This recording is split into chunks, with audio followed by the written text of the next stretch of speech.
In this lecture, we'll continue talking about estimation of causal effects. We'll discuss two special topics. The first special topic is estimating multiple causal effects at the same time. That is, we are going to estimate a causal model with multiple causal variables. And the second topic is on heterogeneous causal effects. So let's start with the first one. So we started the discussion of the estimation of causal effects with a model, a very simple causal model with only one explanatory variables. And there is only one causal effect to estimate. But sometimes we would like to study the causal effects of multiple variables at the same time. That is, sometimes we want to have a causal model that include a vector of causal variables. So X is a vector of several causal variables, and this beta 1 vector is the vector of the causal effect of each of these X variables. Notice that this notation actually also captures um, the nonlinear causal effect if you have any. So this X vector could include nonlinear functions of a single variable. So one possibility is X is the linear term of one causal variable and the square term of a causal variable. Then this model would capture a nonlinear causal effects of this X variable. And of course, it could also be that this X vector contains completely different random variables.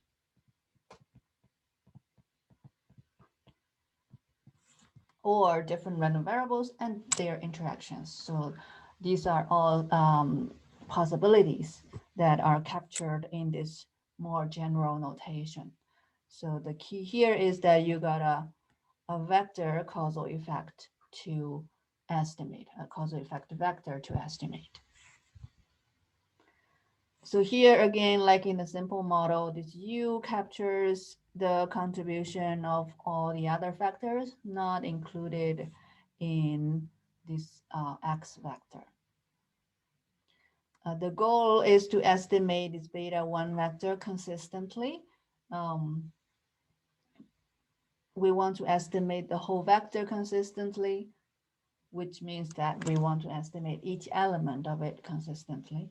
That's because each element is a causal effect or is part of a causal effect of some random variable that we are interested in. So estimation is actually not very different from the simple causal model case. So again, we're going to start with random assignment. We're going to start with a randomized control trial setting in which X, the whole vector of X, are jointly randomly assigned. That is, they are jointly randomly assigned according to some computer generated numbers.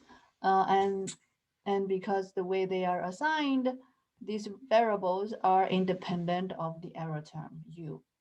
And suppose that U, if this comes from the randomized control trial, X is randomly assigned according to computer generated numbers. U must be, if U contain the pre-treatment variables only, then this independence is reasonable. The independence between these two would be reasonable. And when they are reasonable and when we normalize U to have expectation 0, this orthogonality condition holds. So independence implies this orthogonality, independence. So the reason is this equals the covariance between U and each of the variables in X. This equals the covariance because we normalize U to have 0. expectation. So independence implies zero correlation. Therefore, this orthogonality condition is satisfied if X is jointly randomly assigned. So assumption A1 is then satisfied if X, the variables in X are jointly randomly assigned. This suggests we don't need anything else. We simply can run an OLS regression of the causal model dependent variable y on these explanatory variables x.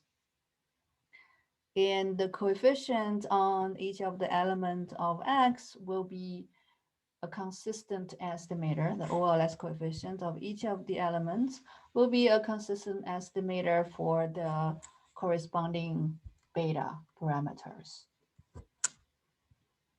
So that's simple enough. So under random assignment, we can simply use OLS of y on the causal variables.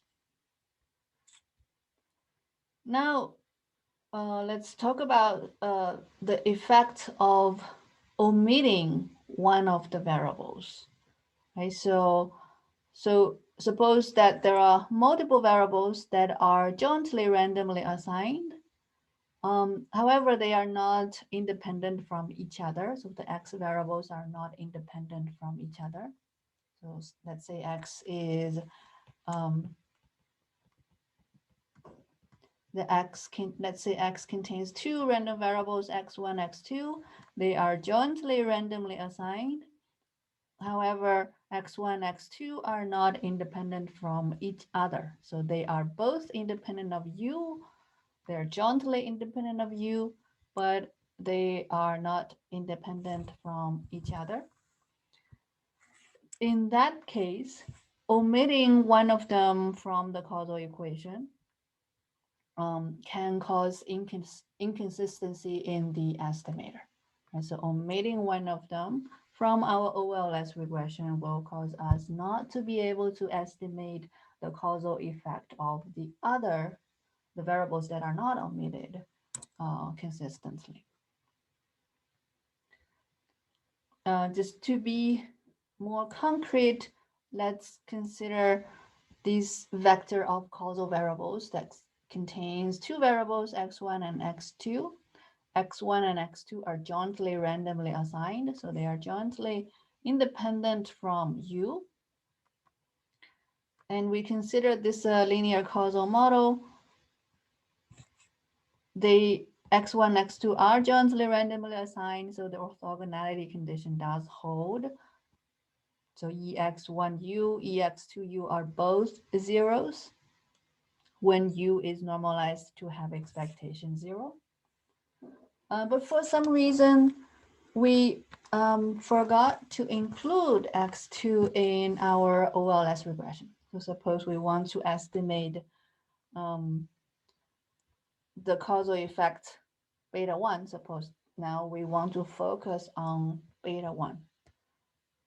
Because we only want to focus on beta 1 now, we forgot about including x2. Let's say what's going to happen. If we forgot about including x2, even though x1 is randomly assigned, we are going to get a biased estimator or inconsistent estimator for beta 1, even though x1 comes from a randomized control trial. To see why,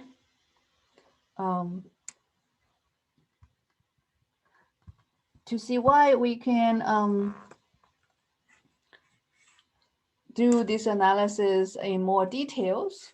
So what we are doing is to run an OLS regression of y on x1 only, omitting x2.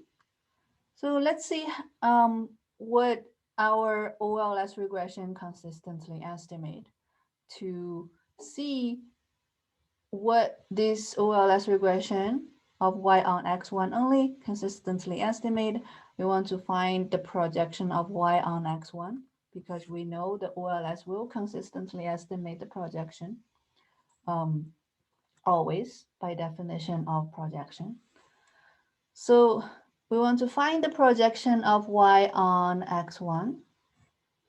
And remember that y is beta 0 plus beta 1x, 1 plus beta 2x2 plus u, because this is the true model for y. And the projection of that on x1 can be obtained in the following way. So projection of the sum equals the sum of the projection. So that equals beta 0 plus beta 1x1 plus beta 2 projection of x2 on x1 plus projection of u on x1. But projection of u on x1 is 0 because there is no correlation between u and x1.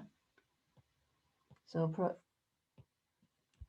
that is 0 because that equals EU given x1, which equals EU because u and x1 are independent, which equals 0. Okay.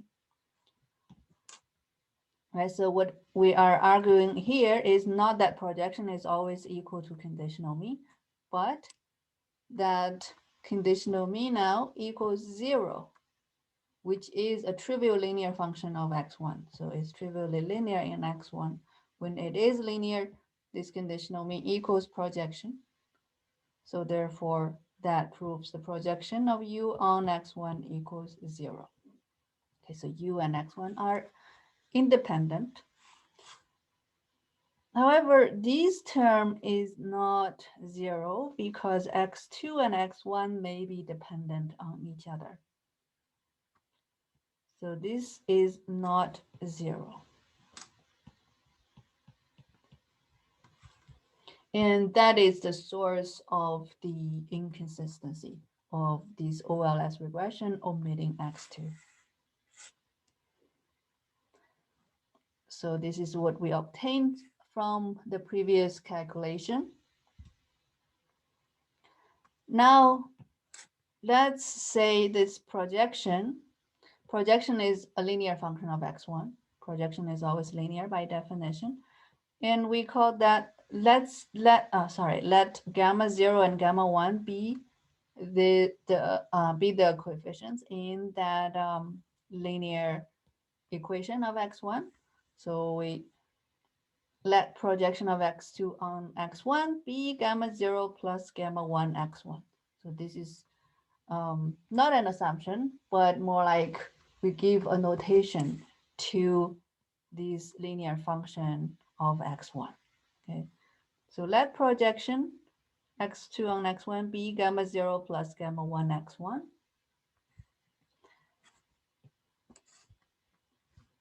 And in one of the problem set, we derived that in problem set, we derived the slope coefficient in the projection equals the covariance between the dependent variable. In this case, the dependent variable is x2. Dependent variable for this projection is x2. So this gamma 1 is x2, covariance between x2 and x1 over the variance of x1. So this gamma 1 is of the same sign as covariance of x2, x1. And it's 0 only when the covariance between x2, x1 is 0. In general, if x2 and x1 are correlated, gamma 1 is not 0. So now let's plug this into this equation. And this is what we got. Projection of y on x1 becomes beta 0 plus beta 2 gamma 0 plus beta 1 plus beta 2 gamma 1 times x1. So this is obtained by plugging this in for this projection. You see the intercept becomes beta 0 plus gamma 0 times beta 2, and the slope coefficient becomes beta 1 plus beta 2 times gamma 1. And that's exactly what we got here. So because projection of y on x1 is this linear function of x1, and OLS of y on x1 consistently estimate the coefficients in this projection. So the OLS estimator, when we omit x2, will consistently estimate this slope coefficient in the projection. Okay, so if we call the OLS estimator of beta 1, if we call the OLS x1 coefficient, if we call the coefficient on x1 from the OLS regression of y on x1, beta 1 omit, then beta 1 omit converges in probability to the slope coefficient of this projection equation. So converges to beta 1 plus beta 2 gamma 1, and that is not beta 1. That is different from beta 1. So beta 1 estimator, when we omit x2, is inconsistent. And the difference between that and the target that the estimator is trying to estimate is called the large sample bias, or in other words, asymptotic bias.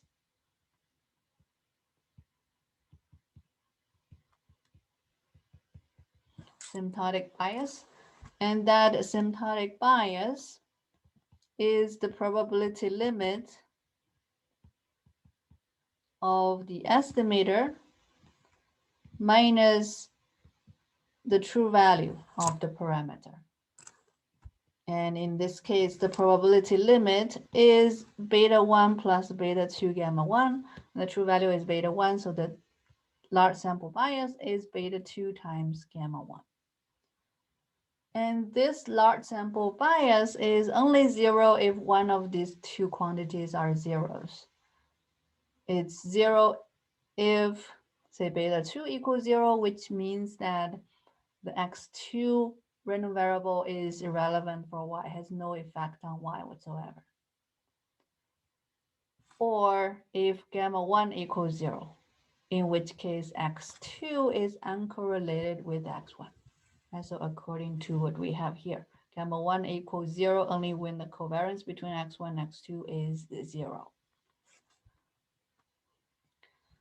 So this large sample bias is only 0 when neither this is 0 or that is 0. If both are non-zeros, then omitting x2 causes omitted variable bias. So the lesson here is that even if the data comes from a randomized control trial, you should be careful not to omit important causal variables that were randomly assigned in the experiment. If multiple variables were randomly assigned at the same time, when you study the causal effect of the variables, even if you only care about one of them, you would want to include all of them in the regression equation. And there is an interesting but straightforward result, that is the large sample bias, the sign of the large sample bias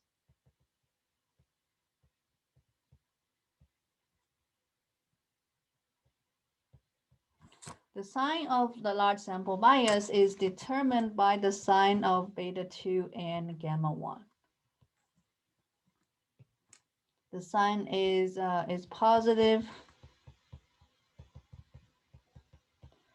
if beta 2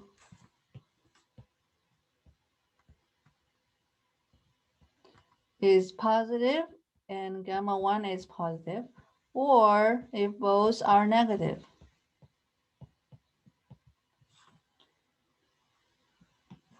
So that is, if you are omitting a causal variable that has positive direct influence on y and is positively correlated with the included causal variable, then the omitted variable bias caused by omitting that variable is positive. So meaning that your estimator overestimates the true value, the true causal effect of x1. Or in other settings, if the omitted variable has negative effect on y, but is also negatively correlated with the x1, included x variable, then your estimated causal effect is biased downward, is also biased upward, also has a positive asymptotic bias.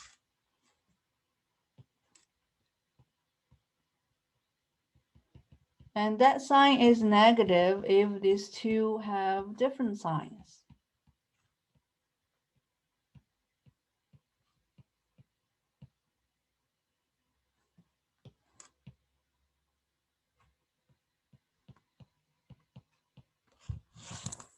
So that's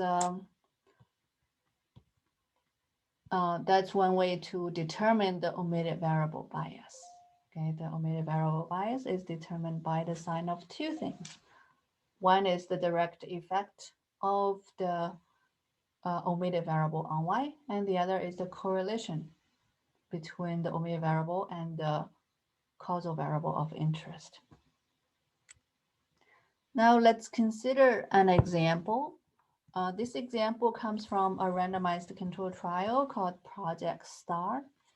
In this Project STAR experiment, which was done in the 1980s in the state of Tennessee, the government conducted a large randomized control trial to study the effect of different classroom arrangements on on the performance of students in exams.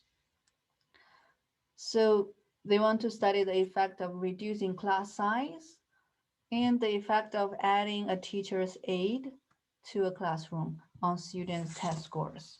So adding a teacher's aide, meaning that adding another person, another adult in the classroom who is not fully qualified as a teacher, but who can help the main teacher to teach the class. So in the experiment, the experimenter designed three different classroom types. One is a small class without teacher's aid. And the second is a regular sized class with a teacher's aid. And the third one is the regular sized class without a teacher's aid. So the third one is the status quo type of classroom. And after they designed these three different classroom types, they randomly assign students and teachers to the three types of classrooms. So students and teachers are randomly assigned to the classrooms. That if this is carried out perfectly, then that means the class size is randomly assigned to the students. Okay? The classroom type should not be correlated with the student type or teacher type. So now for a randomly drawn student, like for an arbitrary student, we can define the dummy variables x1 to be 1 if the student is in a small class and 0 otherwise. And x2 to be 1 if the student is in a regular class with aid and 0 otherwise. So x1 and x2 are two dummy variables standing for the first two classroom types. And we do not include the third category, dummy variable for the third category to avoid perfect multicollinearity problem. And the third category is used as a reference group. Right, so this is the group that these first two groups are compared to. Let y be the test score after a year. Okay, after the students are studying in the classrooms assigned to them for a year. Then this causal model captures what we want to estimate. We want to estimate the effect of the small classroom and the effect of adding a teacher's aide to a regular sized classroom. So there are two causal effects we are interested in, and the two causal variables are jointly randomly assigned. And that you capture like teacher quality or student quality and other pre-treatment characteristics of the students and the teachers. Because of the way the classrooms are assigned, U and X1, X2 are independent. So U is independent of X1 and independent of X2, and X1, X2 are also jointly independent of U. So this is an RCT setting. Beta 1 in this causal model, beta 1 is the effect of moving a student from a regular sized class without an aid to a small class.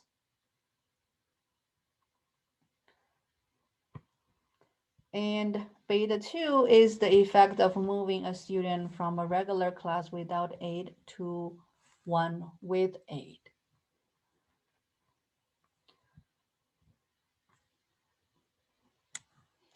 And because x1, x2 are randomly assigned, they are independent of U, therefore we can run an OLS regression of y on x1, x2. And the coefficients, the OLS coefficient on x1, x2 will be consistent estimators for the beta 1, beta 2, the causal effects. So there is nothing tricky about it.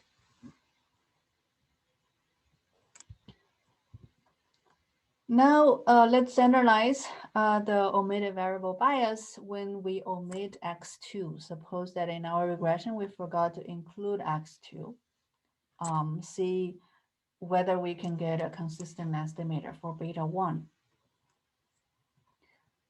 Now, from the analysis we had before, we cannot get a consistent estimator for beta 1 if we omit x2. And the asymptotic bias is equal to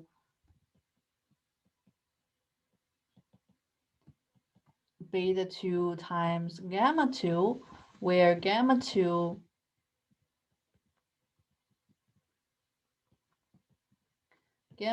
is covariance of x1, x2 divided by the variance of x2, the omitted variable.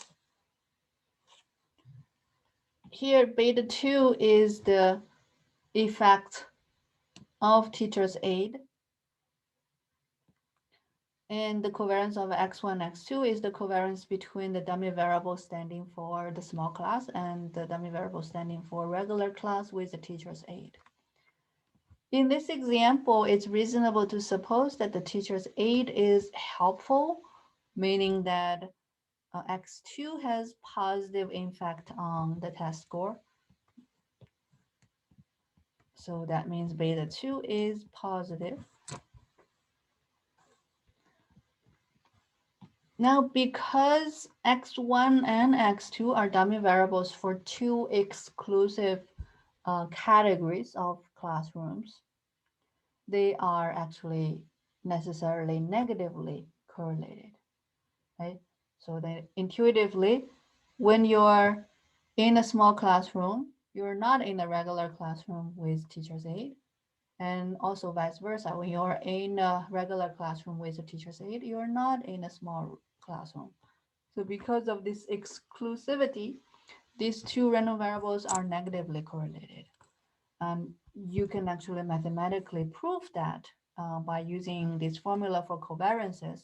Covariance of x1, x2 equals expectation of the product minus the product of the expectation. But now, because x1, x2 are dummy variables for two mutually exclusive categories, they cannot be one at the same time. Like a student cannot be in both in the small classroom and in the regular sized classroom with aid. So x1 times x2 cannot be 1 because x1 and x2 cannot be 1 at the same time, which means it has to be 0. So x1, x2 is always 0. x1 times x2 is always 0. So this expectation equals 0. Therefore, the covariance equals the minus of ex1 times ex2. And because these are dummy variables, their expectations are probabilities. So these two expectations are both positive. So that is the proportion of students in small classrooms. That's positive. That is the proportion of students in regular classrooms with aid. That's also positive. Altogether, this whole thing must be negative. So that has to be negative, and this is positive. Together, that means the asymptotic bias of omitting, caused by omitting x2, is negative. So we can answer the following question. So let beta hat O be the slope coefficient from OLS regression of y on x1. That is x2 is omitted. Is beta hat O biased as an estimator of beta 1? If it is biased, is it biased upward? Is it biased downward? Well, according to our analysis above, it is biased.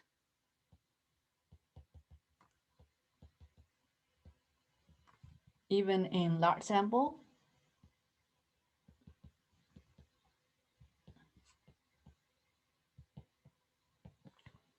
And the asymptotic bias is positive.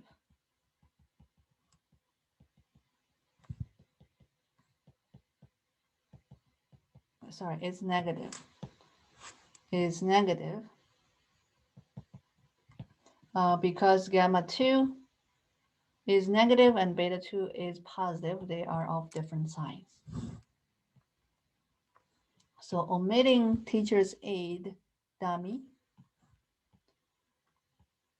we are going to underestimate the effect of a small classroom.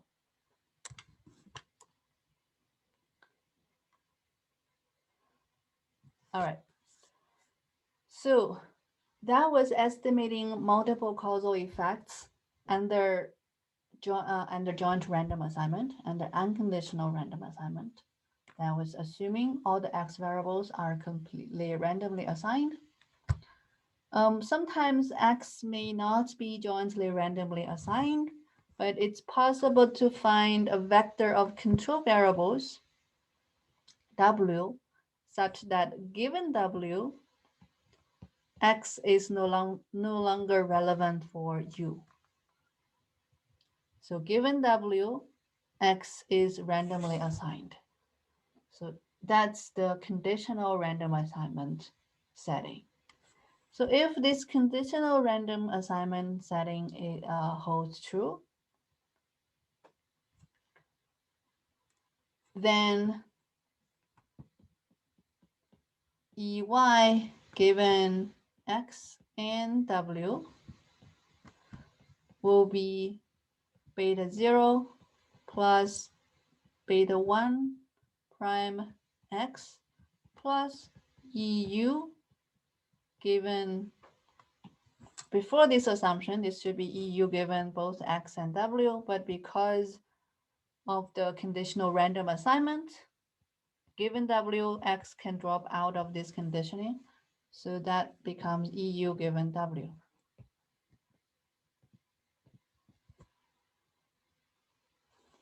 And now further assume, in addition to this conditional random assignment, in addition to this, we further assume that EU given W is linear in W.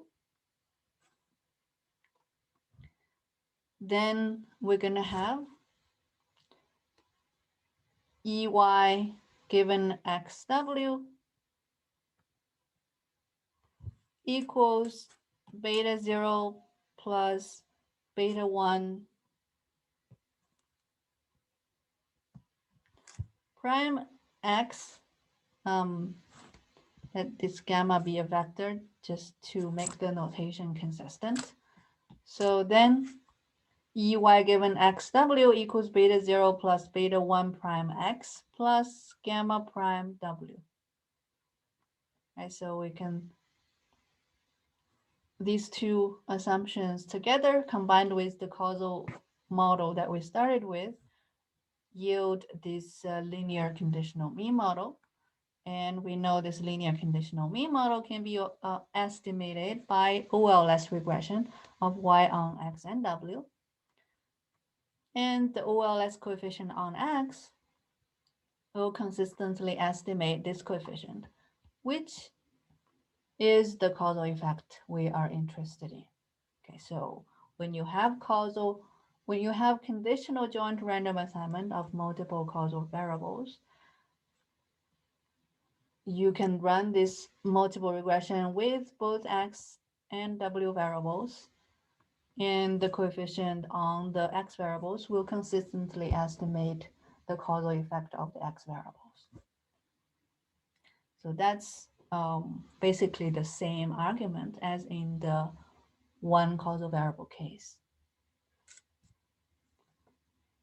So that's what I just said. That's very similar to the single causal variable case. So let me just correct the notation here.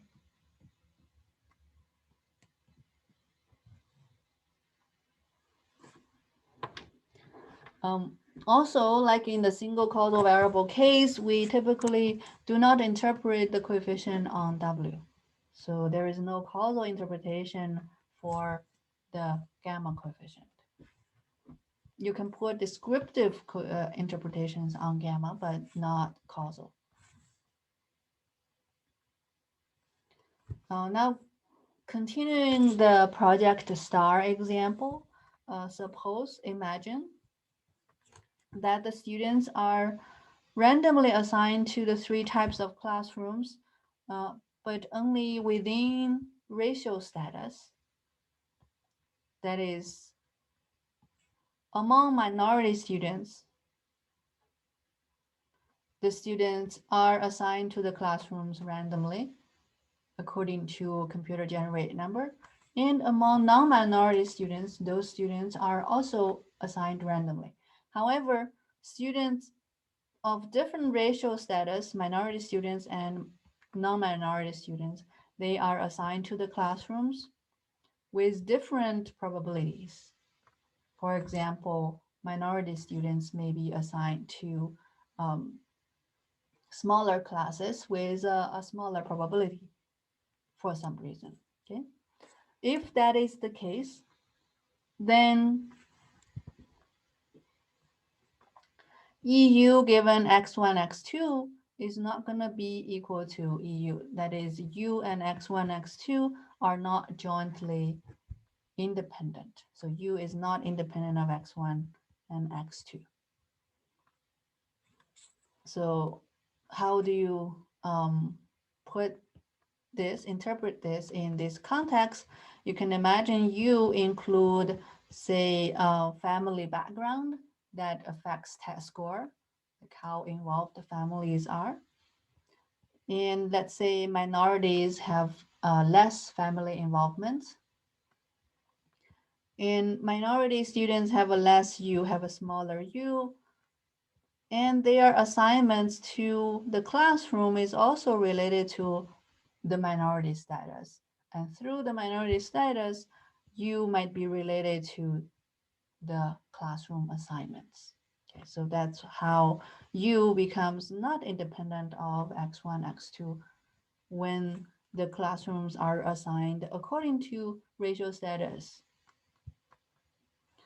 However, because the classrooms are assigned only according to racial status, as well as a computer generated random number, then controlling for the ratio status, say W, controlling for the ratio status, it's within a specific racial group, within minority group, the assignment of the classroom is random according to computer generated random number, it then becomes independent of you. So given ratio status, x1, x2 has no influence on you, has no relationship with you, and therefore conditional random assignment holds. And because conditional random assignment holds, we can run OLS regression of y on x1, x2, and the control variable w, and the OLS coefficients on x1 and on x2 provide us a consistent estimator for beta 1 and beta 2, respectively.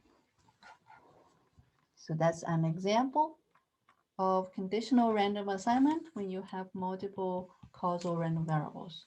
So the logic is exactly the same when we had only one single causal variable.